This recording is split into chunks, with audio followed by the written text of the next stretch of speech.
A year in, I was ready to quit. I was like, this is a ton of work.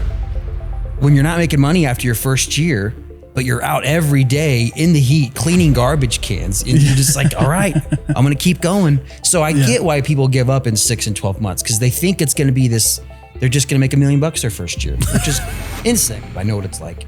And I'm glad I went through that. I'm glad I did that, because I know how difficult to, so I can really prepare people like, hey, it looks fun, and it is fun. It's satisfying watching these dirty things become clean, but it's a grind. You have to do this 30 to 50 or maybe 100 times a day. Yeah. You know, so it's just preparing people with realistic expectations so they really know what they're getting into.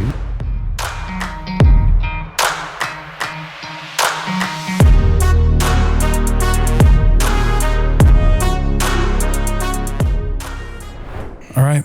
We're rolling. Thanks for being here, Casey. Thanks for having me, Dalton. Yeah, man. I appreciate it. So I'm glad that Nick introduced us. By the way, before we start getting into all that, how did you meet Nick? He used to date my friend's sister a long time ago. I've heard all of Nick's dating stories. Years ago. So anyway, his friend said, you got to talk to Nick. Had another project we were looking at, and I met him. I said, you could be great for what we're working on. So I told him about what we were doing, and he was excited because he's like, it's fun to dig into a project we're really excited about, not just another product that we're trying to make exciting. Yeah. He was like, it's garbage cans. Like, this is really fun. He's like, we love the brand. So it's fun to have them working on our stuff. And when Nick told me, by the way, I've always loved like really boring businesses. When I started my podcast, I met a kid who did chicken coops, but it was like done for you, like pre-packaged chicken coops. That's smart. And he would just go sell them all around Logan and like central Utah. I mean, I know those are different, but he would be like northern Utah, central Utah. And he would just sell people like pre-packaged chicken coops. That's great. And that kid was making money hand over fist, dude. You really could. That'd be a great one. Build little kits. Yeah, just a kit. And like, here's like people who just wanted them in their backyard, but they couldn't do it. Like, I spent all the time. Smart. So, but, and that's a social media term, right? Boring businesses, but there's nothing boring about them. It's just like, they're not sexy, right? Oh yeah. How did you get into bin blasters or like cleaning trash cans? It was like 7 or 8 years ago. Okay. And my cans were so stinky, and my son was living with us at the time. And I was like, Cameron, I could build you a little trailer that just had a lever and we could tip the can upside down over a spinning spray, like one of the bars with the spray nozzles on it. And I was like, they'd pay $20 to get their garbage can cleaned out. Yeah. And he's like, Dad, I don't want to do that at all. And he's like, well, I don't need the job. So I was just going to build it for you. So if you don't want to do it, we won't do it. And about 4 years later, I started thinking about it again, and I looked it up, and then there were trucks that were spraying out garbage cans. And I was like, I knew it. I knew people would pay for this service. Other people had the same idea, and they'd started building equipment. Yeah. And I was like, well, I know I can build a brand around stinky garbage cans. Yeah. So now there's equipment that does it. So we started researching the equipment, and we started with the DIY unit. We kind of put it together ourselves. It was a kind of a smaller kit. Put it together, mounted it on a flatbed pickup, and got started. Wow. That was almost 5 years ago. Wow. Yeah. And whenever I interview a business owner, that's usually how the business starts. Yeah. It's like there was a need themselves. And then you really do get surprised about how many people like have the same idea. Yeah. And that's also not a bad thing, right? Like going into a market that's already got things going, already like making money. When you were doing your research, what did you find about the industry? That was the hard part. There wasn't a lot. It was so new. There were a few companies building the trucks and a few Facebook groups of people that were doing it. Okay. Maybe 50, 100 companies around the country, if that were active on these groups. Okay. So you were just learning from people who were also just learning.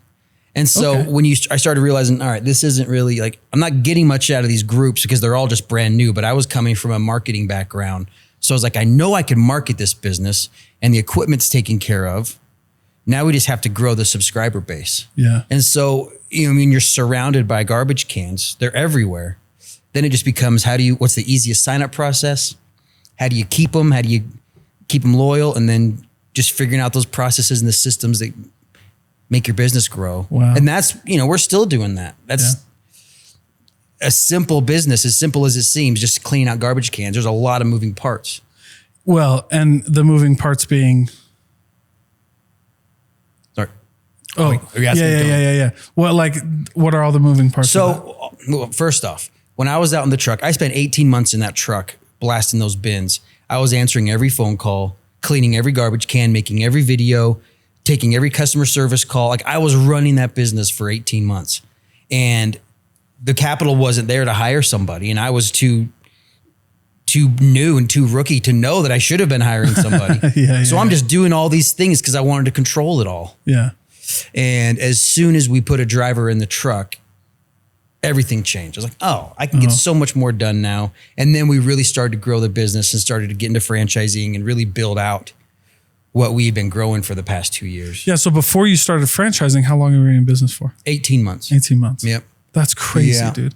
And those 18 months let you just iron everything out. You got ready. You figured out the lead gen process. What's the best way to generate leads? I wish we had it all figured out at that point. Not at all. I was out there every day making videos all day about cleaning garbage cans. Yeah. So that was what I was doing. So I was out there just high energy, bin blasters, making content every day, all day. Yeah. And we grew because there was only a couple guys in the town doing it, if that. Yeah. So I was just the most visible, and we just blew up online. And then we had people just coming at us. You got a franchise, you got a franchise. People, we had venture capitalists coming, hey, we want to help you franchise. And they wanted a big chunk of the business. And we were just so new, we didn't know what we didn't know. So when we did reach out to start franchising, we just reached out to a consultant, and they're like, yeah, you're ready. You're good. You're totally fine. So we just took great. I guess we're ready. Yeah.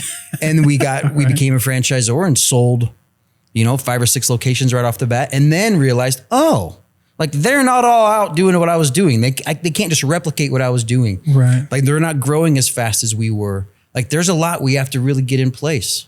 So we knew how we were getting leads and customers, and we knew what was working, but it's so different to scale that and give that to someone else and have them get the same results. Yeah. The processes are definitely something that, like you mentioned earlier, right? You kind of do it intuitively. Yeah. And then writing it down is all different, right? like doing it and teaching it are not the same. It was my energy and it was my excitement for this business I was growing. And I was out meeting every customer. Yeah. They're coming out and seeing the truck, and I'm waving, I'm talking to them. So it was easy to build that customer base for me because I was out there. It was all I wanted to do was build that business. Yeah, people felt it, dude. Yep. And so that excitement was, it was contagious, and people loved it, and they wanted to come on board and do what we were doing. Yeah. And then, we could just turn on Facebook ads. That's great. But then we're getting customers all over our territory, So these routes are getting bigger than they should have been. They're all spread out, and we've got trucks driving all over cities. Well, now we're focusing more on really dense routing and saying, hey, this was a mistake how we did it back then. Let's adjust. Let's take a new approach. So now we have ways of getting, 20 to 50 customers a day in one neighborhood for almost free. Wow. So that's the kind of process we're building out. That is, we've tested it multiple times in multiple areas, multiple territories. And that's kind of the route we're going this season is, hey, no more Facebook ads with random customers. We're going for very dense neighborhood. Almost like a FedEx route or something like that. Yeah, really just. Because like you go the same route every day, right? Yeah, so we have set routes weekly, Yeah. We visit a house every month or every 3 months and clean their bins. So now we're focused on building, how can we get the most amount of customers in one neighborhood, not one town, one area. So we can go into a neighborhood and do 50 stops in one area. Yeah. That's our goal for every operator. And what does it take to run a successful bin blasters? Like what have you seen? I mean, from you, but like other people. As I look around this industry and see the guys that are succeeding, as I look at our people, see the ones that are doing the best.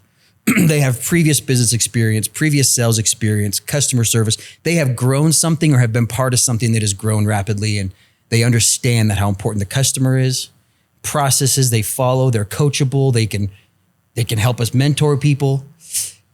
That past experience helps because you're growing a subscriber base from 0 subscribers to a couple thousand, and that takes time. How did you do it? Well, I was out there every day. Like just like knocking doors? Were you like, okay. So we started right before COVID. And I had all these plans. I was going to go to tournaments and baseball tournaments, and I was going to be super visible. We were going to have our truck everywhere. And then COVID happened and everything shut down. But everyone was home. So I could be out cleaning bins all day and everyone's seeing it. So it helped because it was very visible and no one else was out there cleaning bins. So I'm this only guy out there making videos about it in our area.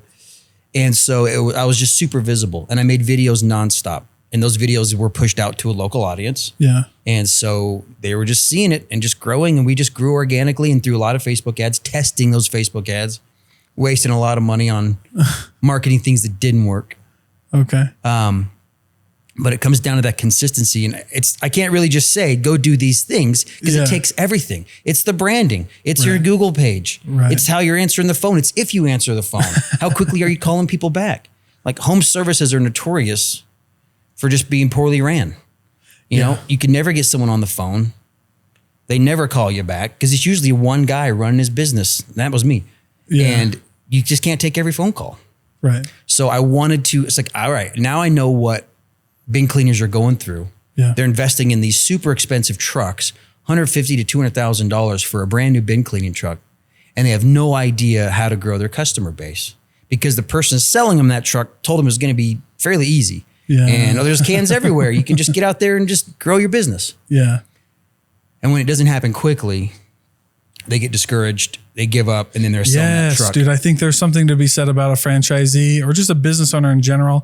And I think that's why I really appreciate the fact that you're calling out past experience, because if you don't have the experience of going through highs and lows, you do get discouraged really quick.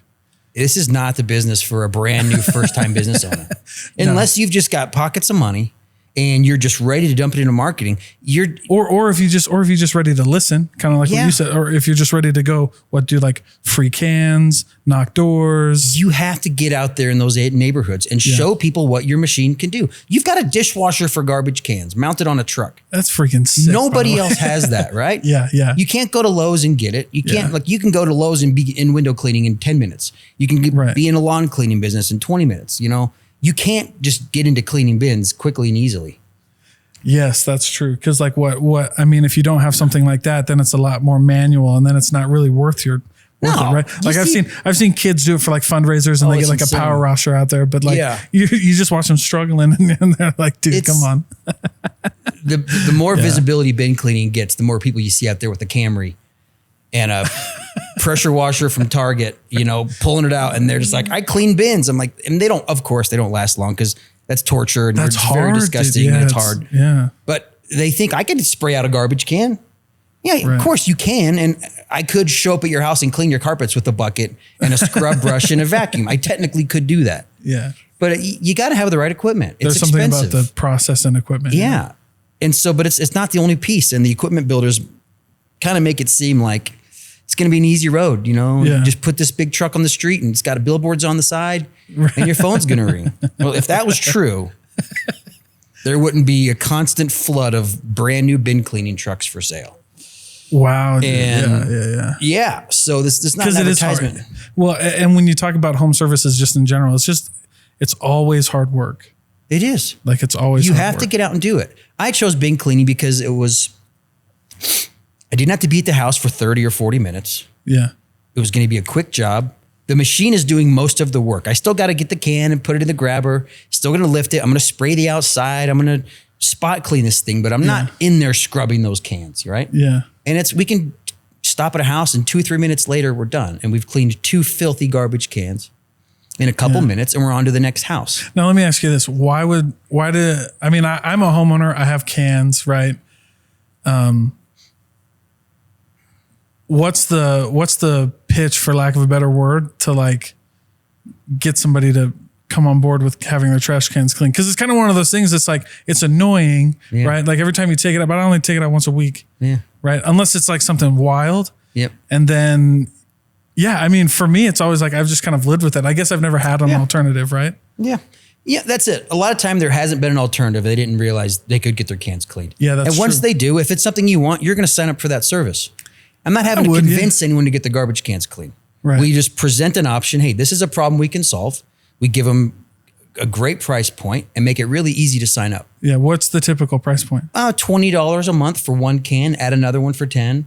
So, a monthly's $30 to get 2 cans cleaned every month. That's ridiculous, dude. That's cool. Or we'll come every 3 months for $45, but we'll clean we'll 2 cans every visit or whatever. Yeah. So we're not having to convince anyone to get their cans cleaned. If they want the service, they're going to sign up. They just need to know we exist. Right. Yep. And then as we grow that customer base, we're able to eventually grow into other home services. Yeah. It was, by the way, isn't that always the thing? I do a lot of like business coaching and sales coaching, and it's like, I always get frustrated with myself when I say like, oh yeah, the easiest, like once people know who you are, it's easy. It's like, yeah, but if they know who you are, right? Which is kind of like going back to what we were talking about earlier.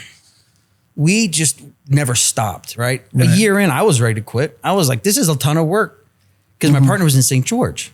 And so I was running the business.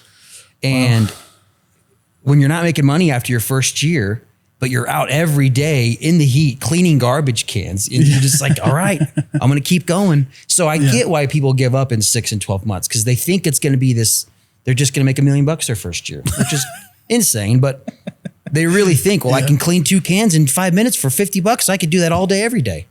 You can. Your truck will do that. You have to have those customers though. And that's where people fall short. It takes a lot of dedicated time, effort, and dollars to grow a subscription base. So in my mind, it's like, okay, maybe you do Facebook ads, but in my mind, that would be a lot of just like old school, door to door, doing free cans, door to door, maybe networking with some big, some bigger places to do like, more commercial stuff, right? I guess if you went to like schools, how would you do like a more commercial stuff? Like, so the opportunities are endless. Think of, you got all the homeowners, HOAs that require people to keep their garbage cans in their garage. So there's a built-in customer base, right? They've got this stinky can in their garage. They have to keep it in there. Then you have a lot of businesses, hospitals, nursing homes, schools, restaurants. They all have garbage cans. None of them have hot water heater, pressure washers just on hand. Right. And so it's just a matter of letting these companies and these businesses know this service exists. Yeah. And showing up, doing demos. Hey, do you have any cans I can clean right now?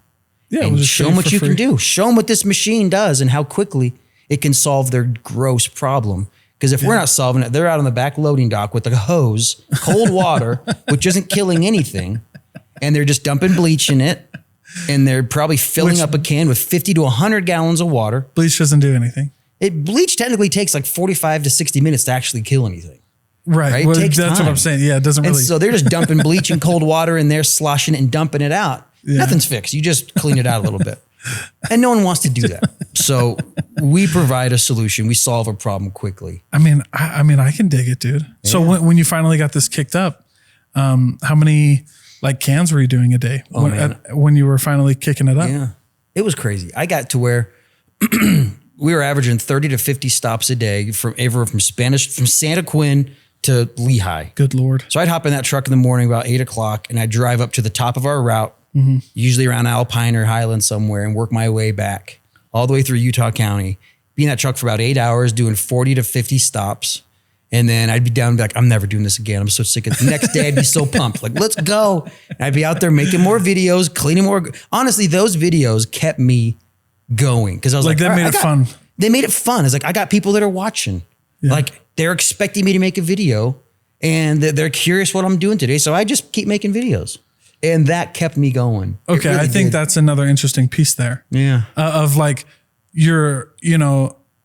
as a business owner, you want to find ways to build your economy of scope, right? Mm-hmm. So like not necessarily scale up, but like scope across. So how can I kill, like when I'm cleaning a bin, I can make a video, which also accomplishes marketing, which also is this weird guy cleaning a bin holding a camera. So somebody's going to come over and ask me what the hell I'm doing, right? It did all those things. Yeah. Well, but that's great though, right? Mm-hmm. Like that's a piece that people can learn from if they decide to franchise, which is keeping it fun by also marketing, because you need to do those anyway. Yep. So why wouldn't you just go at the same time? Yeah. Ideally, we have that owner operator who's out there spending that first 6 months or a year in that truck, learning exactly what it's like being out there all day. You have to. I want them to know. So when it is 100 degrees and they've got 50 stops on their route, they know what it's like for their driver to be out there doing 50 stops, Right. And cleaning 100 garbage cans that day. I want them to just understand so they can have a little empathy. Maybe get them buy them dinner that night. Hey, this is a busy day. Great job. I know what it's like. Right. And I'm glad I went through that. I'm glad I did that because I know how difficult so I can really prepare people like, hey, it looks fun and it is fun. It's satisfying watching these dirty things become clean, but it's a grind. You have to do this 30 to 50 or maybe 100 times a day. Yeah. So it's just preparing people with realistic expectations so they really know what they're getting into. Yeah. And they're not just thinking they're just going to drive around and just listen to music all day and just the machine does all the work. No, you're going to get dirty and wet, Yeah. It's not going to be fun. But those customers don't go anywhere. We have customers we're still servicing 4 years on. Every month we clean their garbage cans. And they're not that dirty, yeah. but they want clean, odor-free garbage cans. So we give it to them. Yeah. And by the way, that's it right there. Yeah. Is like you just keep going and eventually you get to the point where you have all of the people ready to go. And you just have that recurring business. That's pretty cool. What kind of tech? So we've talked about the beginning, which all the growing pains you went through and the early franchising, kind of the growing pains there, but you've made a lot of strides now. Yeah. So now what tech do you have for people that make it easy? Like what are some of the processes that you've been talking about to make it easy like that? Luckily, to run the business, you need the software, the routing, the scheduling. So we've got that handled. That also does the billing. We use a software called Jobber for that. It works great. Yeah, Jobber's cool. And eventually we'll probably build our own software at a certain point so we can have that proprietary bin blaster. But for now, it works tremendous what we need. Okay. And we have 10 locations running on it. We can access all their information from one portal. So that makes it super easy for our people. They don't have to worry about how they're going to route, schedule, bill, or talk to their customers. Okay. Oh, wait. So if a franchisee comes on, you take care of that for them? Well, they're on to the same system. Oh, they're on the system. Under our platform. And so they can do that and they can automate that process. Yep. Okay. So the routing is all done. They essentially every night before your route, you're looking at your route, you're picking a stop and you're clicking route from here. Then it does the most efficient route for the next day. No way. Yeah, it's really neat. So it knows all your stops. Okay. And then after every visit, we just mark complete. It runs the credit card for them. So the day-to-day running of the business is actually very easy. We have a customer service team that is communicating with customers throughout the day because we send an on-our-way text before every visit. Yeah. Sometimes people aren't home or maybe their cans aren't out. So they're texting back, oh, I'm so sorry, garbage cans aren't out. Yeah. So we text the driver, hey, skip the Johnsons today. So we're in communication, which helps the routes move smoother as well. Yeah. And then... So you give them that communication tool. Yeah. And Jobber. Yep. But something to point out here is like Jobber's pretty popular and other texting software is pretty popular. But what I want to point out here is from experience is setting those up and getting those, even with a system like Jobber. Yeah. Like if you were like, oh yeah, I could just go get Jobber, go pay for it yourself and go set that up. Like that's a pain in the ass, dude. Oh, you've got to create all the emails. It's annoying, all the texts. Right? It takes so much time. So even just like somebody who's thinking, oh, Jobber, I could get Jobber. Like you could, but then you don't have the bin blaster team like setting it up for you, which by the way, that's the hardest part. Yeah. Like it is. Buying the software and get, from point A to point Z, there's all of that in the middle that nobody wants to do. So I like that it kind of comes with a playbook there. And it's learning what Jobber can do. We're doing things with it now I didn't even know we could do 4 years ago. That's such a good point. So it's like the learning curve too. Yeah. I had a buddy who called it paying the dummy tax. Yeah. Like you don't have, like you're getting a franchise so you don't have to pay the dummy tax. Yep. You're kind of like... I've seen the issues that every bin cleaner faces and I see why they go out of business and they always say it's something else. Oh, we have another business that took off. Yeah. Or we have this. No, I get it. It was hard. It's very difficult to grow the subscriber base. Right. And you've got a brand new truck with a lot of times $4,000 monthly payment on this piece of equipment without a single subscriber. And they're just like, oh, it's going to come. It's going to happen. Yeah, dang. There's only so long a wife's going to let a husband drop $4,000 a month with no end in sight. So yeah, those trucks come up for sale a lot. So we've taken a different approach. We're building a piece of equipment that costs less than $50,000. We've removed a lot of the problem areas that are going to cause breakdowns. We've eliminated every problem we could except the pressure washer, right? Like that has to happen. Yeah. But we've eliminated hydraulics. We've eliminated a bunch of weight on the back of this trailer. And we've essentially built the best starter rig we can. Yeah.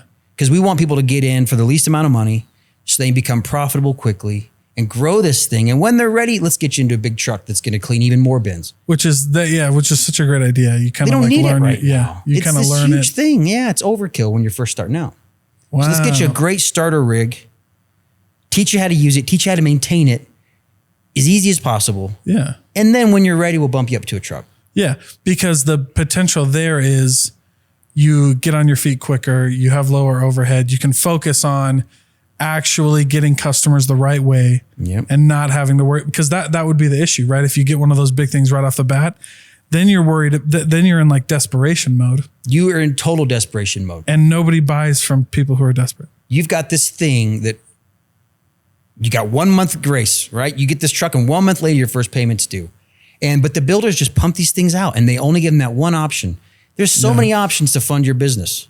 And these builders just go straight to equipment financing, which is the most expensive. Yeah. And it just shackles these new business owners from the get-go. Yeah. And they're doomed from the beginning. Unless they have succeeded in something before and grown something and have the capital and know what's coming. Yeah. They're done. So we want to do the complete opposite. Right. Though there will always be barely used trucks for us to find for our franchisees. But starting out, let's start you with a very basic trailer that cleans bins quickly. So that you can learn. So you can learn it, get your subscribers up. Yeah. Because I also love the subscriber method. Because then you're talking about recurring revenue. Yep. Which, by the way, is so interesting. When people say, so I've got an accounting and finance background. Nice. So passive has always meant residual in finance, right? Like that's why everybody wants to sell life insurance and stuff, because it's residual income. And so having think about that, like getting bin blasters to a bin blasters franchise to a point where you are just working on residuals, right? And neighbors and referrals. And that's not out of the realm of possibility very quickly. That's exactly why we did it. Yeah. Get this first piece of equipment up to 1,000, 1,500 customers, where you're averaging 30 to 50 stops a day. Yeah. That truck's doing 30 to 50K a month. That one rig with one guy. Then it's time to start looking at the next one. Wow. This one handles this part of town. This one handles this part of town. Like that's why people jump into this business. Yeah. They just don't understand what they need to do to get those customers quickly. Yeah. And so they don't last very long. Yeah, that's a good point. Yeah. That's a good point. So I guess here's how I'll let you end is like we've talked about people who are really good franchisees, how you started this, but like why bin blasters? There's really no education, training, or support in this industry right now. If you want to jump into this business, you're going to call someone that builds equipment and they're going to do everything they can to sell you the biggest, most beautiful truck you've ever seen. Gnarliest truck, yeah. But they're not setting you up to actually help you grow your business. As soon as that deal's done, they're done with you. And if you need to sell your truck, they're going to make you a lowball offer and they'll buy your truck back, maybe. But they're just going to give it to the next guy in line. So if you really want to get in and grow this business, we have the systems, the people, the team. Nobody in this industry spends more time thinking about garbage cans than my team and I. That's all we do. So you have 4 or 5 people who focus on this all day. They're going to help you grow your business. Like that is our job. Instead of just sell you a piece of equipment and say, good luck. Because they know what's going to happen. They know they're going to get a call back from that person. Right. We, on the other hand, we're obligated. We did this so we could help people start this business, have the systems and processes and the ways to grow that are going to work, and have a fun brand that people recognize. We're the most visible brand in bin cleaning because we've made so many videos about it, and we're going to keep making them. So you could try it yourself. There's equipment out there. Absolutely. Go buy a truck and see how it goes. Or you could come on with us and have a whole team of people helping you succeed. Yeah. Yeah. And a network of other franchisees going through the same experience you are. Yeah. It's the community, it's the coaching, it's the brand. And by the way, that's, coming from your marketing background, right? That's why we go with one company over another anyway. Yeah. Right. It's like, like I used to sell cars, right? And like, you can buy $1,000 car that gets you from point A to point B. Right. Or you can buy a Lexus. One of our franchisees is a business broker, and he came on board because he saw the amount of effort we were putting into marketing. Wow. And he really appreciated that. Because every business he tries to sell, they always say, if someone puts some marketing behind this, it could really go somewhere. So every true, business dude. he sells, he goes, it's the same thing. And so he's like, I see the video, I see the content you're making nonstop. And he goes, that's a huge boost. He's like, I want to be a part of what you're doing. So he was our second franchisee. Wow. He bought a couple areas and he's growing it. He's steady. He's got his son in the truck and there's not a lot he has to worry about. For him, it's kind of on autopilut. Yeah. We run his marketing. Yeah, well, his son drives the truck and they're just growing. It's a steady growth pattern for him. That's exactly what he wanted. When Nick told me about this, I was like, yeah, why wouldn't you do that? Something like that, right? Spend the first year, get the ropes down, and then, build an opportunity for somebody else to have a low key opportunity. You give us one solid year of your time and effort and we'll put you in a place where you're great. Yeah. You can then scale or let me just do this one rig. You want to grow to 3 rigs, we'll do it. But we're looking for multi-unit, within one territory, you could grow to multiple rigs. Yeah. In one territory. Yeah. That's incredible. Yeah. Dude, well, Casey, thank you so much for coming and talking about bin blasters. I really appreciate it. If somebody wants to get involved, how do they do that? What's your website? What's the... Binblastersfranchise.com. Email me directly, Casey@binblasters.com. And we're building out a whole new process and we can't wait to talk to you. We just want good people that want to get out there and make money outside. Boom. Thanks, Casey. Thanks, Dalton.